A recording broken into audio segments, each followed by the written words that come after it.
दोस्तों, आज बेंगलोर और लखनऊ के बीच एक बेहद ही रोमांचक मुकाबला खेला गया। इस मैच में पहले बल्लेबाजी करते हुए बेंगलोर की टीम ने अपने 6 विकेट खोकर 214 रन बनाए थे। फिर जब लखनऊ की टीम बल्लेबाजी करने के लिए उतरी तो बेंगलोर के गेंदबाजों ने ऐसा तांडव मचाया कि लखनऊ की पूरी टीम में मातम फैल गया। लेकिन फिर अंत में जो हुआ उसने सभी को हैरान कर दिया। इस वीडियो में हम आपको इस रोमांचक मैच की पूरी हाइलाइट्स बताएंगे, तो वीडियो को अंत तक जरूर देखें। और अगर आपको भी यह मैच पसंद आया हो तो वीडियो को एक लाइक जरूर करें। इस वीडियो का लाइक टारगेट है 1000 लाइक्स। दोस्तों, एक बार फिर से आईपीएल का रोमांच अपने चरम पर था और मुकाबला हुआ दो बड़ी टीमों के बीच, रॉयल चैलेंजर्स बेंगलोर और लखनऊ के बीच। यह मैच खेला गया लखनऊ के मशहूर इकाना क्रिकेट स्टेडियम में, जहां हर बॉल पर दिल धड़कते हैं और हर शॉट पर स्टेडियम गूंज उठता है। इस हाई वोल्टेज मुकाबले में लखनऊ के कप्तान ऋषभ पंत ने टॉस जीता और उन्होंने पहले गेंदबाजी करने का फैसला किया। यह फैसला बेंगलोर के लिए एक बार फिर टॉस की हार के साथ शुरू हुआ, लेकिन असली झटके तो इसके बाद लगे। पहला बड़ा झटका उनकी तूफानी शुरुआत के लिए मशहूर इंग्लिश ओपनर फील सॉल्ट इस मैच में भी अनुपस्थित रहे। लगातार दूसरा मुकाबला था जब सॉल्ट नहीं खेले, लेकिन इससे भी बड़ा झटका आया जब यह खबर सामने आई कि ऑस्ट्रेलियाई पेसर और टीम के अनुभवी गेंदबाज जॉस हजलवुड चोट के चलते इस मुकाबले से बाहर हो गए। उनकी जगह दक्षिण अफ्रीका के तेज गेंदबाज लुंगी एनगिडी को प्लेइंग 11 में शामिल किया गया और यह उनका इस सीजन का दूसरा मैच था। अब बात करते हैं बेंगलुरु की पारी की शुरुआत की, जहां ओपनिंग जोड़ी के तौर पर मैदान पर उतरे युवा जैकब बैथेल और विराट कोहली। वहीं लखनऊ की तरफ से पहले ओवर की कमान संभाली शार्दुल ठाकुर ने और स्ट्राइक पर थे बैथेल। जैसे ही मुकाबला शुरू हुआ, बैथेल ने साफ कर दिया कि वह मौका नहीं गंवाने वाले। शार्दुल के पहले ही ओवर में उन्होंने 3 शानदार चौके जमाए और कुल 13 रन लूट लिए। दर्शकों में जोश भर गया था और लगा कि बेंगलुरु आज कुछ खास करने के मूड में है। दूसरा ओवर आया प्रिंस यादव का, जिन्होंने अपने पहले ओवर में सिर्फ 3 रन देकर लखनऊ को थोड़ी राहत जरूर दी, लेकिन वो राहत ज्यादा देर टिक नहीं पाई। तीसरे ओवर में शार्दुल फिर गेंदबाजी करने आए और इस बार बैथेल ने एक दमदार छक्का जड़ दिया, लेकिन असली धमाका तो कोहली ने किया। शार्दुल की पारी की 5वीं और 6ठी गेंद पर विराट ने 2 लगातार छक्का लगाकर स्टेडियम में बिजली दौड़ा दी। इस ओवर से कुल 19 रन निकले और बेंगलुरु की स्कोर बोर्ड पर सिर्फ 3 ओवर में 35 रन टंग चुके थे। फिर आया चौथा ओवर, जिसे गेंदबाजी करने आए एक बार फिर प्रिंस यादव। इस ओवर में एक दिल थाम देने वाला मोड़ आया। बैथेल का कैच हवा में उछला, लेकिन फील्डिंग में हुई गलतफहमी के चलते कैच ड्रॉप हो गया। माकरम और मिलर दोनों ही कैच लेने दौड़े, लेकिन आपस में टकरा गए और गेंद जमीन पर जा गिरी। यह कैच छूटना बैथेल के लिए वरदान साबित हुआ, क्योंकि इसी ओवर में बैथेल ने 2 शानदार चौके जड़कर इस ओवर से कुल 11 रन निकाल लिए। अब तक बेंगलुरु की पारी तूफानी अंदाज में आगे बढ़ रही थी। 5वां ओवर लेकर आए रवि बिश्नोई। बैथेल ने एक बार फिर आक्रमण का रुख अपनाया और पहले चौका फिर शानदार छक्का लगाकर लखनऊ के गेंदबाजों पर दबाव और बढ़ा दिया। इस ओवर से कुल 14 रन आए और बेंगलोर ने सिर्फ 5 ओवर में ही स्कोर 60 के पार पहुंचा दिया। इस शुरुआती पावर प्ले में बेंगलोर ने वह सब दिखाया जो एक दर्शक देखना चाहता है। बड़े शॉट्स, चौकों की बरसात और विपक्षी टीम की हड़बड़ाहट। विराट कोहली एकदम पुराने अंदाज में नजर आ रहे थे। वहीं जैकब बैथेल ने अपनी आक्रामकता और आत्मविश्वास से सभी को चौंका दिया। बेंगलुरु की टीम ने पावर प्ले में जो आग लगाई थी वह थमी नहीं थी, बल्कि और भड़कने लगी थी। लखनऊ स्टेडियम में बैठे हजारों दर्शक और टीवी के सामने बैठे करोड़ों फैंस के दिलों की धड़कनें तेज थीं, क्योंकि विराट कोहली और जैकब बैथेल की जोड़ी ने लखनऊ के गेंदबाजों को सांस लेने तक का मौका नहीं दिया। पावर प्ले के 6 ओवर पूरे होते ही स्कोरबोर्ड पर चमक रहे थे 71 रन बिना किसी नुकसान के। ये सिर्फ रन नहीं थे, ये दबदबा था। एक चेतावनी थी लखनऊ को कि बेंगलुरु उनके घर में कुछ अलग इरादे लेकर उतरी है। 6ठा ओवर जैसे ही खत्म होने को आया, विराट कोहली ने दिग्वेश राठी को अपना असली रूप दिखाया। पहले एक गगनचुंबी छक्का, फिर अगली ही गेंद पर शानदार चौका, जैसे दर्शकों के रोमांच को नई ऊंचाइयों तक पहुंचा दिया हो। कोहली का बल्ला अब गरजने लगा था और हर शॉट पर स्टेडियम कोहली कोहली के नारों से गूंज उठा। 7वां ओवर लेकर आए शहबाज अहमद और उन्होंने लखनऊ के लिए थोड़ी राहत जरूर दी। अपनी टाइट लाइन और फ्लाइट से उन्होंने रण गति पर लगाम लगाने की कोशिश की और सिर्फ 7 रन ही दिए। इस ओवर से साफ हो गया था कि लखनऊ अब वापसी के लिए लड़ाई में उतर चुकी है, लेकिन यह लड़ाई आसान नहीं होने वाली थी। 8वां ओवर आया सिद्धार्थ का, लखनऊ की उम्मीदों में से एक, लेकिन बेथेल ने उन्हें पहले ही गेंद पर चौका झड़कर बता दिया कि उनका आत्मविश्वास 7वें आसमान पर है। जैसे ही 5वीं गेंद आई, कोहली ने क्लासिक पुल शॉट खेला और गेंद सीधे गई डीप मिड विकेट के ऊपर। दर्शकों के बीच एक और छक्का जड़ा और यह ओवर भी 14 रन का निकला और बेंगलुरु की रफ्तार और बढ़ गई। अब बारी थी उस क्षण की जिसका इंतजार बेथेल खुद भी कर रहे थे। उनका दूसरा आईपीएल अर्धशतक 9वां ओवर आया और बेथेल ने उसमें चौका जड़ते हुए 28 गेंदों में अपनी 50 पूरी कर ली। पूरा स्टेडियम खड़ा होकर तालियां बजाने लगा। एक युवा खिलाड़ी जिसने मुश्किल हालात में मौका पाया, अब खुद को साबित कर रहा था। बल्ले को हवा में उठाकर बेथेल ने दर्शकों का अभिवादन किया और कोहली ने पास जाकर उन्हें बधाई दी। एक खूबसूरत क्रिकेटिंग पल। लेकिन क्रिकेट की खूबसूरती यही है, जितनी तेजी से ऊंचाई मिलती है, कभी कभी उतनी ही जल्दी गिरावट भी आ सकती है। और ऐसा ही हुआ। 10वें ओवर में पंत ने गेंद थमाई। सबसे शानदार गेंदबाज शार्दुल ठाकुर को इस समय लखनऊ को एक ब्रेक थ्रू की सख्त जरूरत थी और शार्दुल ने बिल्कुल वैसा ही किया। उन्होंने एक ऐसी गेंद फेंकी जिसे बेथेल स्क्वायर लेग की दिशा में हवा में खेल बैठे। गेंद हवा में गई और ऐसा लग रहा था जैसे यह सुरक्षित जमीन पर गिरेगी। लेकिन तभी मैदान पर हुआ एक अद्भुत पल। मिलर जो स्क्वायर लेग से दौड़ते हुए आए, हवा में डाइव मारी और जमीन से महज कुछ इंच ऊपर एक हैरत अंगेज कैच पकड़ लिया। पूरा स्टेडियम कुछ पल के लिए शांत हो गया। फिर गूंज उठा उस कैच की तारीफ में। ऐसा कैच जो न सिर्फ विकेट लाया बल्कि पूरी टीम में जान फूंक गया। बेथेल की शानदार पारी का अंत हो गया। 33 गेंदों में 55 रन, जिसमें 8 चौके और 2 छक्के शामिल थे।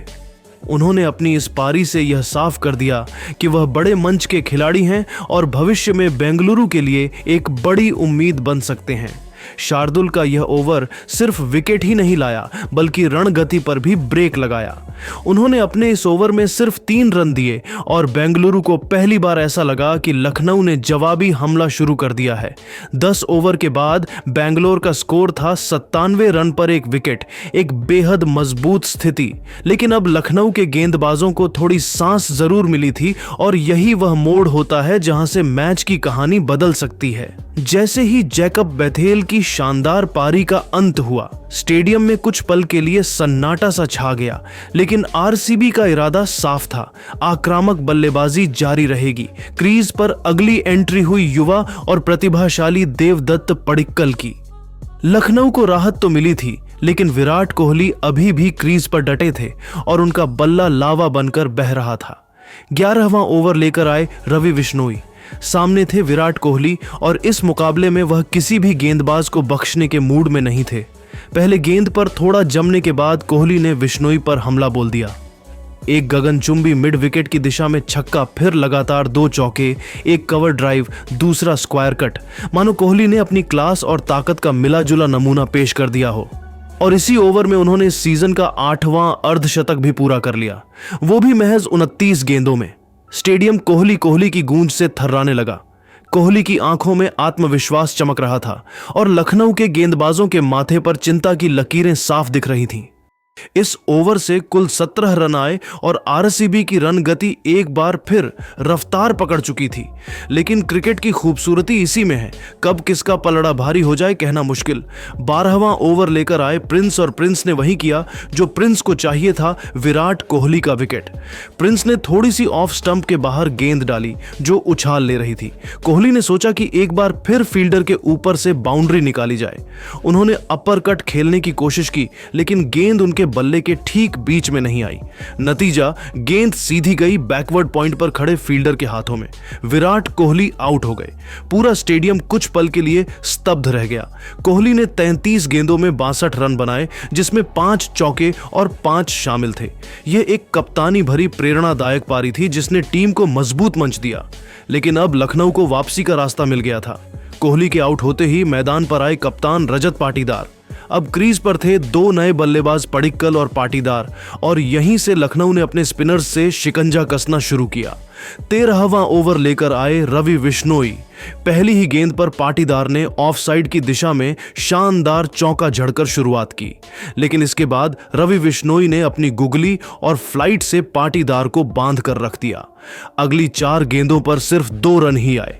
इस ओवर से सिर्फ 6 रन निकले और एक बार फिर लखनऊ ने बेंगलोर की रणगति को थाम लिया। 14वां ओवर आया और अब तक शांत रहे पडिक्कल ने अपने हाथ खोलने का फैसला किया।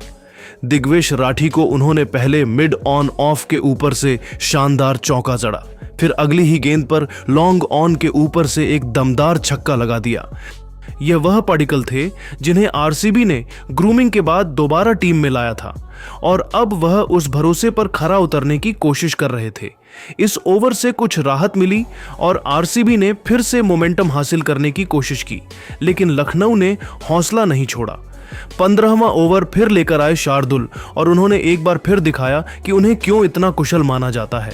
टाइट लाइन और लेंथ के साथ उन्होंने सिर्फ 4 रन दिए और आरसीबी की पारी में फिर से ब्रेक लग गया। जैसे ही पारी का 16वां ओवर शुरू हुआ, आरसीबी के लिए हालात बदलने लगे। अभी अभी विराट कोहली की तूफानी पारी का अंत हुआ था और टीम एक स्थिर लय में लौटने की कोशिश कर रही थी, लेकिन तभी शार्दुल ने एक बड़ा झटका दिया। इस बार शिकार बने देवदत्त पडिक्कल। शार्दुल की ऑफ स्टंप के बाहर पिच हुई गेंद पर पडिक्कल ने ड्राइव करने की कोशिश की, लेकिन टाइमिंग चूक गए। गेंद सीधी गई माकरम के सुरक्षित हाथों में और पडिक्कल की पारी 15 गेंदों में 17 रन पर समाप्त हो गई। बेंगलुरु को तीसरा झटका लग चुका था। इस ओवर की आखिरी गेंद पर जितेश शर्मा ने जरूर एक्स्ट्रा कवर की दिशा में एक शानदार चौका लगाया, लेकिन इसके बावजूद ओवर में सिर्फ 7 रन ही आए। साथ ही आरसीबी ने 16 ओवर में 150 रन पूरे कर लिए थे।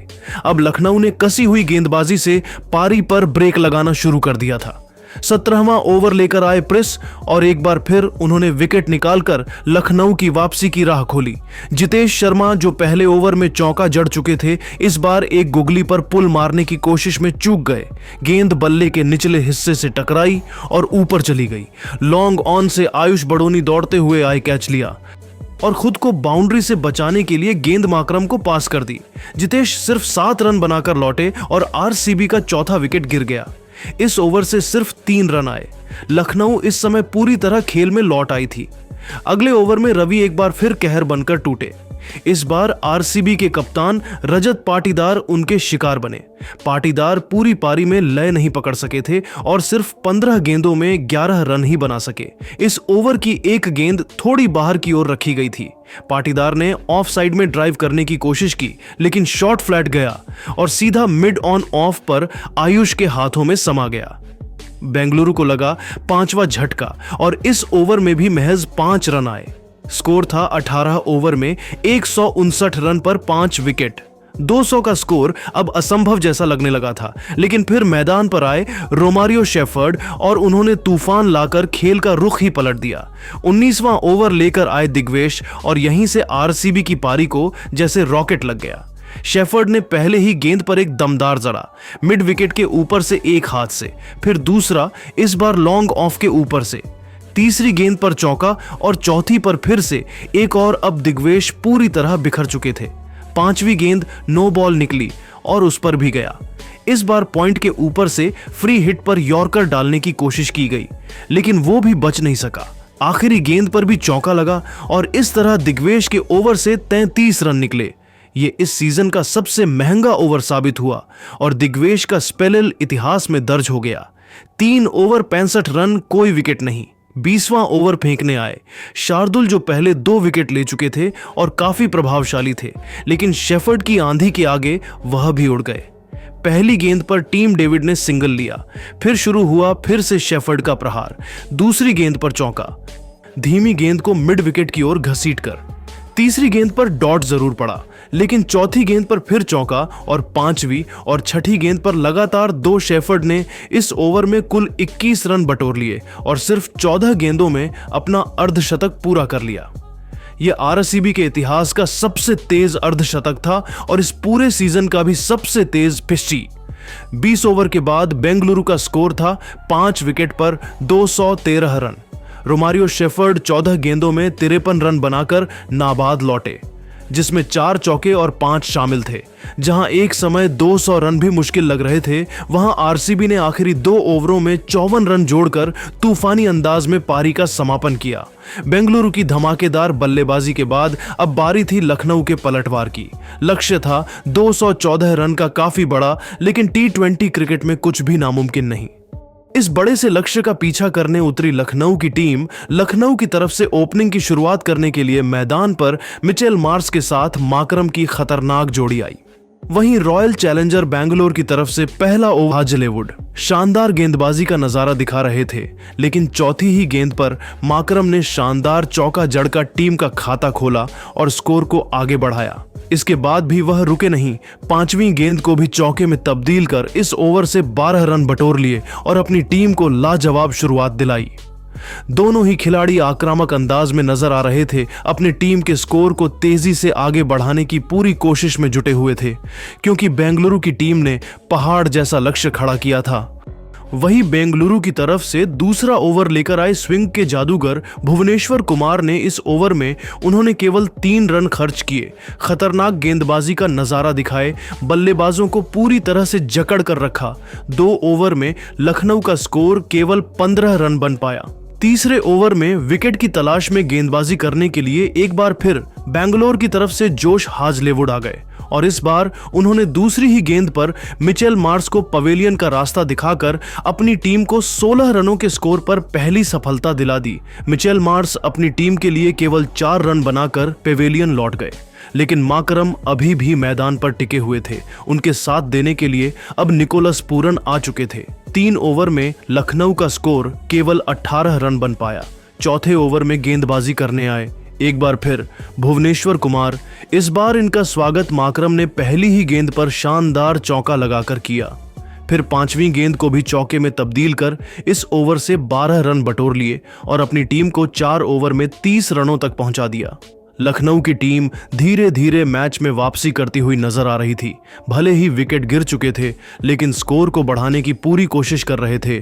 5वें ओवर में गेंदबाजी करने आए एक बार फिर जोश हाजलेवुड, लेकिन इस बार इनका स्वागत निकोलस पूरन ने तीसरी गेंद पर शानदार चौका लगाकर किया।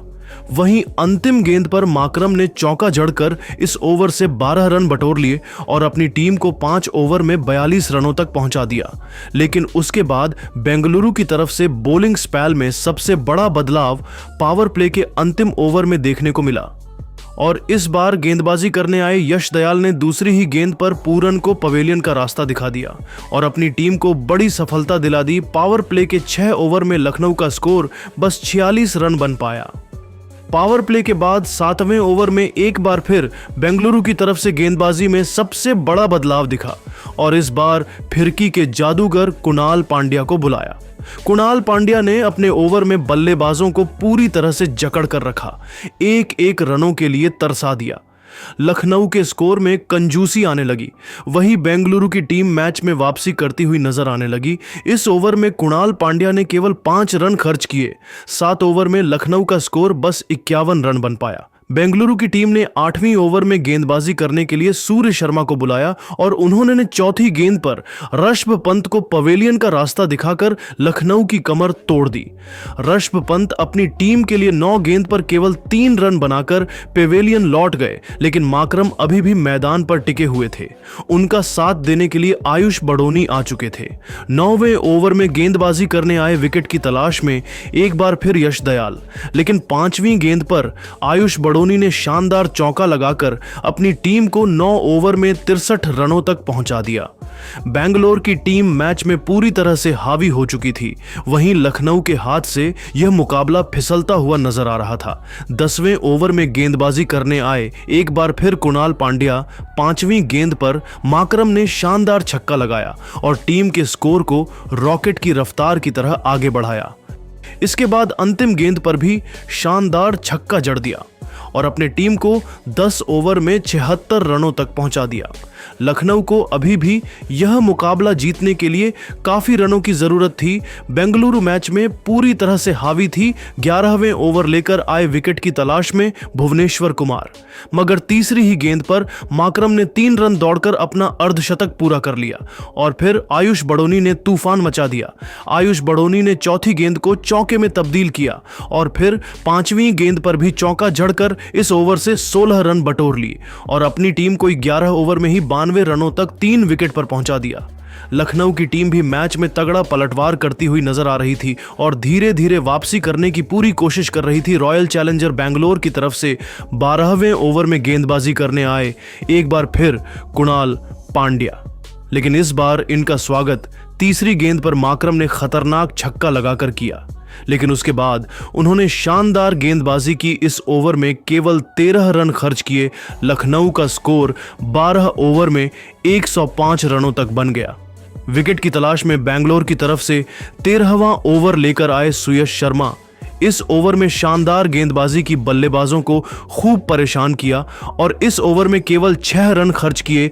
लखनऊ का स्कोर 13 ओवर में 111 रन 3 विकेट पर बन पाया। बैंगलोर की तरफ से 14वां ओवर लेकर आए एक बार फिर कुणाल पांड्या। उन्होंने अपनी फिरकी से बल्लेबाजों को खूब परेशान किया, एक रनों के लिए तरसा दिया और इस ओवर में केवल 5 रन खर्च किए। 14 ओवर में लखनऊ का स्कोर केवल 116 रन 3 विकेट पर बन पाया। लखनऊ के रनों की रफ्तार धीमी हो चुकी थी।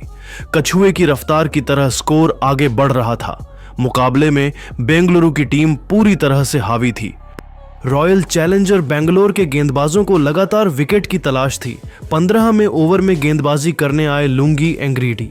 इस ओवर में उन्होंने शानदार गेंदबाजी की बल्लेबाजों को पूरी तरह से जकड़ कर रखा, एक रनों के लिए तरसा दिया और केवल 5 रन खर्च किए। 15 ओवर में लखनऊ का स्कोर केवल 121 रन बन पाया। 16वें ओवर में गेंदबाजी करने आए बैंगलोर की तरफ से एक बार फिर भुवनेश्वर कुमार, लेकिन इस बार इनका स्वागत आयुष बड़ोनी ने तीसरी गेंद पर खतरनाक छक्का लगाकर किया और फिर चौथी गेंद पर सिंगल ले लिया। लेकिन उसके बाद भुवनेश्वर कुमार ने 5वीं गेंद पर माकरम को पवेलियन का रास्ता दिखाकर लखनऊ की कमर तोड़ दी। 130 रनों के स्कोर पर चौथा झटका लग गया। माकरम अपनी टीम के लिए 45 गेंद पर 66 रन बनाकर पेवेलियन लौट गए। अब आयुष बड़ोनी का साथ देने के लिए मैदान पर डेविड मिलर आ चुके थे।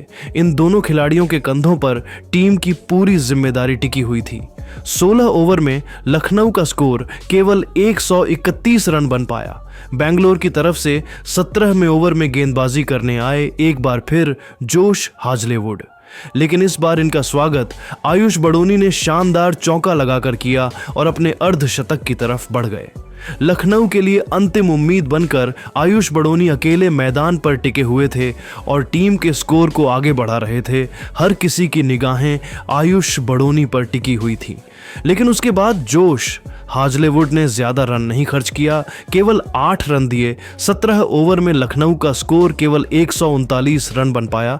बैंगलोर की तरफ से 18वें ओवर में गेंदबाजी करने आए यश दयाल, इनका स्वागत आयुष बड़ोनी ने दूसरी गेंद पर शानदार चौका लगाकर किया और इसी के साथ अपना अर्धशतक भी 33 गेंद पर पूरा कर लिया। लेकिन उसके बाद अगली ही गेंद पर छक्का लगाने के चक्कर में अपना विकेट दे बैठे और लखनऊ की टीम को 143 रनों के स्कोर पर 5वां झटका लग गया। आयुष बड़ोनी अपनी टीम के लिए 34 गेंद पर 50 रनों की पारी खेलकर पवेलियन लौट गए, लेकिन डेविड मिलर मैदान पर टिके हुए थे। उनके साथ देने के लिए अब अब्दुल समद आ चुके थे। इन दोनों खिलाड़ियों के कंधों पर टीम की पूरी जिम्मेदारी थी। 18 ओवर में लखनऊ का स्कोर केवल 146 रन 5 विकेट पर बन पाया। 19वें ओवर में गेंदबाजी करने आए भुवनेश्वर कुमार। इस ओवर में उन्होंने शानदार गेंदबाजी की, बल्लेबाजों को खूब परेशान किया और केवल 7 रन खर्च किए। 19 ओवर में लखनऊ का स्कोर केवल 153 रन बन पाया और बेंगलुरु की टीम की जीत सुनिश्चित हो गई, क्योंकि अभी भी लखनऊ को यह मुकाबला जीतने के लिए काफी रनों की जरूरत थी। लेकिन 6 गेंद पर इतना बड़ा लक्ष्य हासिल करना बिल्कुल भी संभव नहीं था। स्टेडियम में बैठे दर्शक खुशी से झूम रहे थे, वहीं बेंगलुरु की टीम भी जश्न मानने लगी थी। लेकिन अंतिम ओवर में गेंदबाजी करने आए जोश हाजलेवुड। लेकिन इनका स्वागत दूसरी गेंद पर अब्दुल समद ने शानदार छक्का लगाकर किया और टीम के स्कोर को तेजी से आगे बढ़ाया। इसके बाद भी वह रुके नहीं, तीसरी गेंद को भी छक्के में तब्दील कर दिया। वहीं पांचवीं गेंद पर अब्दुल समद ने शानदार चौका जड़ दिया। वहीं अंतिम गेंद पर खतरनाक छक्का जड़कर अपनी टीम को 180 रनों तक पहुंचा दिया। लेकिन बेंगलुरु की टीम इस मुकाबले को बड़े ही आसानी से अपने नाम कर ली। वहीं लखनऊ की टीम को उनके घर में घुसकर हरा दिया और उनके घमंड को चकनाचूर कर दिया। लखनऊ की हार देखकर टीम के मालिक संजीव गोयनका और कप्तान ऋषभ पंत के भी आंखों से आंसू निकल आए। वहीं बेंगलुरु के खेमे में जश्न का माहौल था। स्टेडियम में बैठे दर्शक भी खुशी से झूम रहे थे। हर तरफ बेंगलुरु के टीम की तारीफ होने लगी। खास तौर पर विराट कोहली के नाम का डंका बजाने लगा। इस जीत के साथ बेंगलुरु की टीम IPL 2025 में दूसरी टीम क्वालिफाई करने वाली बन गई। लेकिन दोस्तों, आपको क्या लगता है, इस बार IPL की चमचमाती हुई ट्रॉफी कौन सी टीम अपने नाम करेगी? आप खुद नीचे कमेंट करके जरूर बताइए और ऐसी ही नई नई वीडियो के लिए हमारे चैनल को जरूर सब्सक्राइब करिए। धन्यवाद।